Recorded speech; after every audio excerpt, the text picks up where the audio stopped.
Tahun 2025, KONI Sumatera Selatan meluncurkan program pembinaan atlet jangka menengah dan panjang Sriwijaya Gold.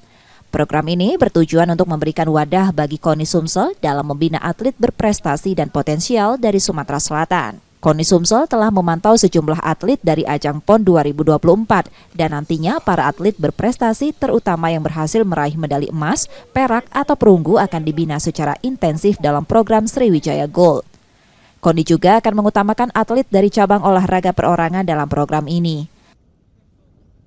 Kami untuk sementara programnya kita utamakan atlet-atlet yang perorangan ya, dari 40 cabur yang nanti akan dipertandingkan di NTB dan NTT. Kita potensi daripada Sumatera Selatan itu di 20 cabur. Nah ini komposisi dari atletnya ada yang atlet-atlet yang memperoleh medali kemarin emas, perak, dan perunggu. Kemudian atlet-atlet yang mendapatkan medali emas, perak di kejuaraan antara PPLP, Kejurnas, ini bagian dari yang mengisi nanti Sriwijaya Gold ini. Program Sriwijaya Gold juga menjadi bagian dari persiapan KONI Sumsel untuk menghadapi PON ke-22 tahun 2028 mendatang. Nur Muhammad, Kompas TV, Palembang, Sumatera Selatan.